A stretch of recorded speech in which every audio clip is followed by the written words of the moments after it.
Good morning, and many thanks for inviting me here to talk. My name is Pippa Smart. I'm the Vice President of the European Association of Science Editors. My day job is a publishing consultant, and EASE is a purely voluntary position until they kick me out. So the European Association of Science Editors, who are we? It's a professional association of science editors from around the world, not just Europe. And who are science editors?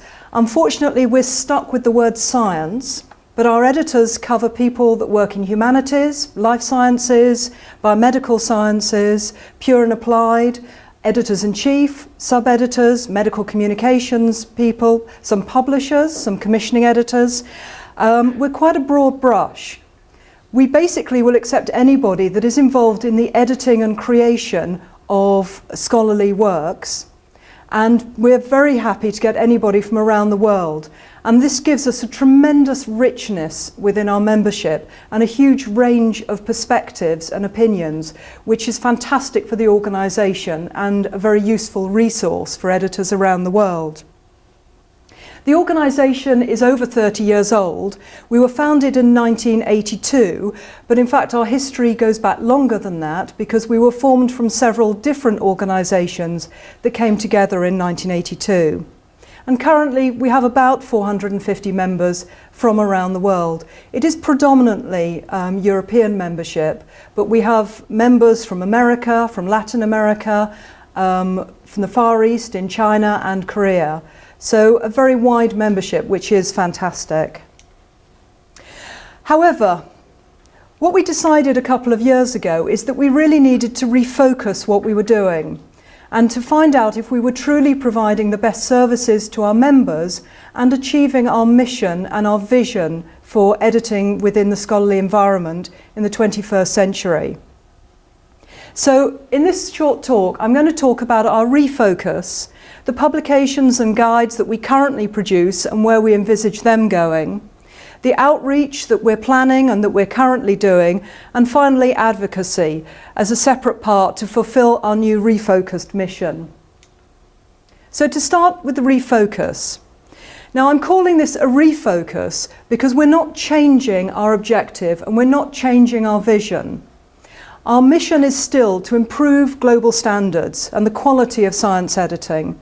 And how are we going to do that? By promoting the value of science editors, in saying we need recognition of this as a professional skill, as an area where you need knowledgeable people. You can't hire someone off the street and expect them to be able to curate and produce very high quality scholarly information. And we want to support professional development, we want to encourage research, and we want to promote collaboration, particularly as the world becomes increasingly small and global, where editors are dealing with authors and other editors from around the world, and we have a mix of culture and a mix of languages that we need to bring together to ensure high quality editing of scholarly information. So we haven't changed our mission. What we've done is really focused it and looked at where we can move in the future. We continue to support all scholarly editors, from technical editors, language editors, communications, up to editors-in-chief, editorial board members, reviewers, and people that also support editors, like writing organisations, publishers, marketing people as well. So we're looking at how we can support and encourage the profession. And within this, we did a survey of our members 2 years ago, and the first thing we found is that most of our members don't really know what we do, which was a little disappointing. So communication is one of the key things that we're going to be looking at. So we started by saying, what is our focus? And we came up with 3 strategic pillars. The first one was to improve global standards, to provide expertise, to support expertise, to undertake research, to get some data which would underpin the global standards within editing. We also feel there is a real need to raise the profile of science editors, to encourage it to be seen as a professional skill and a profession regardless of which type of editing you're working within, whether communications, language or decisive editors. So we're looking at advocacy within this, promoting skills again, and also again looking at research. And thirdly, we feel that there is a gap to support professional development of editors. There is this terrible assumption that if you are a scientist, you automatically can write and you can automatically communicate. And unfortunately, being a good researcher doesn't necessarily mean that you're excellent with language. And we feel that there is a need to support professional development within the editing profession, to increase access to training, provide skills, and provide networking opportunities as well. Now, as I said, we haven't been historically terribly good at telling our members what we do. So we did launch a new website just recently, and we launched it in time for our Strasbourg conference in June. Unfortunately, it doesn't look very different to the old website, so most people, I think, didn't realise actually what we'd done. But they will realise in the future, I'm convinced, and very positive, because we now have much greater control over updating it, adding resources onto it, and using it as a much more flexible tool to provide support to our members and also to editors generally. I should say that on our website, a lot of the materials and resources are freely available and are not restricted to members, because we see that as very important to the mission of the association. More excitingly, personally, is that we have launched a bespoke website for our journal. We publish a quarterly journal that I'll come on to in a minute, and it's always sat on the institution, on the association website, and has never really been given a proper presence. But we now have a bespoke website for it, which looks more professional, and I think gives greater recognition to the journal as an authoritative source of information on journal editing. So moving on to the publications and guides. We already produce quite a lot of resources on our website. The journal, the European Science Editing, I've mentioned, and I'll come on to that in a minute. The Science Editor's Handbook, this is only freely available to members. Anyone else can buy a copy in print. I'm afraid we haven't quite moved into electronic book publications yet, but we are working on it. This is a bit of a mammoth book, and I speak from personal experience because I was the editor of it. And there are 56 chapters with over 60 authors on pretty much every aspect of editing that we could think of. We have chapters on taxonomies to be used in specific areas and terminology. We have individual chapters on how to copy edit, how to prepare artwork, how to submit an article, on ethics, on open access, on copyright issues, on publishing, on journal editing, on book publishing.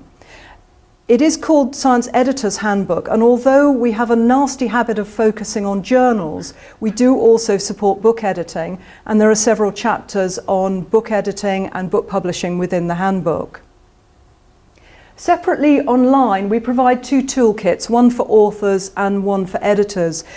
Probably the word toolkit is a little bit of a misnomer, because these are online links to resources for authors and for journal editors. Probably the resource that we're best known for, though, is the Guidelines for Authors and Translators. This is an online booklet, if you like, although it's very detailed, and it's specifically for authors and translators who are supporting authors that are submitting and creating content, particularly where English is not their first language. And as you'll see, the booklet, the guidelines are available in a multiplicity of language. It's updated every year in the English issue and comes out in about December. And then we have volunteers within our membership who translate it into all of these languages. And you'll see we added Serbian and Vietnamese last year in 2015. And we're always on the lookout for extra translations, because we think this is the kind of resource that editors can refer to, can promote to authors around the world. We're quite proud of this, and we feel this is, as I said, probably the resource we're best known for. And now back to the journal. European Science Editing is provided freely to our members Online, the original research articles are made freely available at the point of publication. The other articles are made freely available after 6 months, but within that time are obviously available to all members. The journal is a mix of original research articles and also columns and information, book reviews, websites, conference reports, and quite a lot of, I hate to say it, but probably more useful information for editors on a day-to-day point. So we have original research within the journal. It is edited and indexed quite widely. It's read, of course, by our members, but goes particularly to translators, to publishers, to authors as well. It has quite an active Twitter account, and it also has a journal blog. The blog just recently has introduced author interviews, and we're looking to expand what the journal provides in terms of outreach and blogs, and the kind of content that the journal is publishing to make it more useful, more informative, and also trying to capture more editorial research, which frequently gets spread amongst different journals and can be quite difficult as an editor to find different areas of research because they're published so disparately amongst different journals and different books. And we're hoping to try and provide a resource for accessing that type of research. So talking about outreach, what are we currently doing? Well, for members, the main outreach we do is the EASE Forum. This is a listserv restricted to members for discussion and provides a safe place for members to discuss problems, to ask advice, to share experiences. And we do have some quite interesting discussions, and particularly bearing in mind that our membership are global, we often get very interesting and very different perspectives coming from different countries. So again, it provides a real richness of information to the membership. We provide training. This is provided on requests. So if requests come, they go to the Central Council of EASE, and then we try to fulfill those by finding suitable trainers either in the region in which the training was requested and skills that our members have within particular areas. And I've also said watch this space because we are frequently asked by members about providing training and support to editors. So this is an area that we're looking at very actively, and we're also looking at working collaboratively with the Council of Science Editors and other science editing associations around the world to try and provide better training support. We provide a conference for our members, which is of course open to anybody, non-members as well. It's biannual, and in 2016 was in Strasbourg.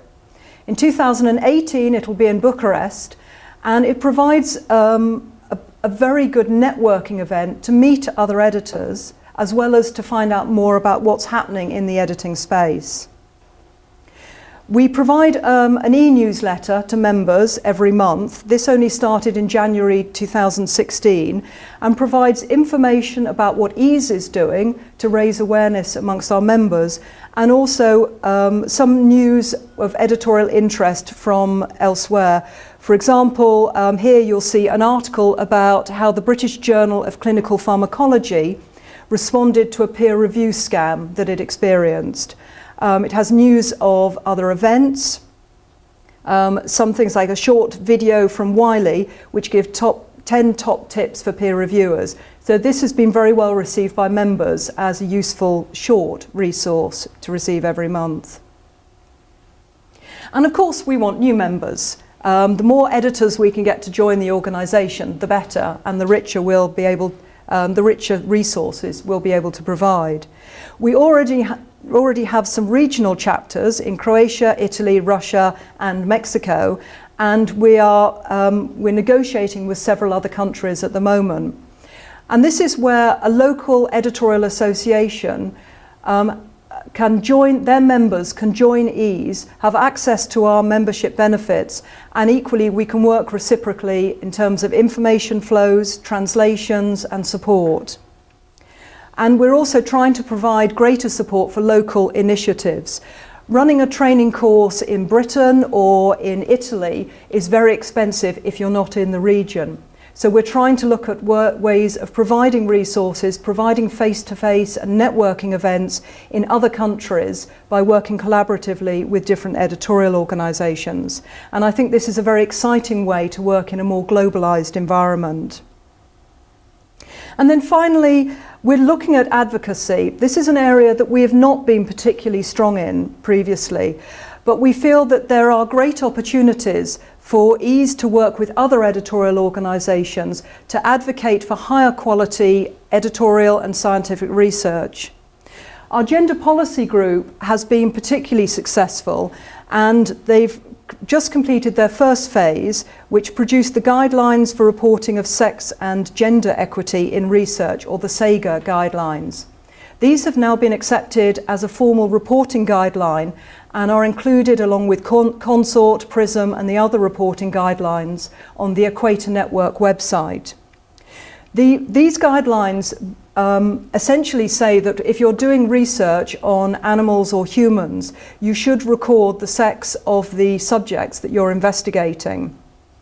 Because even though it may not be immediately apparent of whether this has relevance to your findings, it may have relevance further down the line. And at the Strasbourg meeting, somebody was talking about this in one of the presentations, and she said a perfect example of this was some research which was undertaken on rats, and it was testing a specific drug. And it was decided, because of the hormone levels in the female rats would have disturbed the findings, only male rats were tested.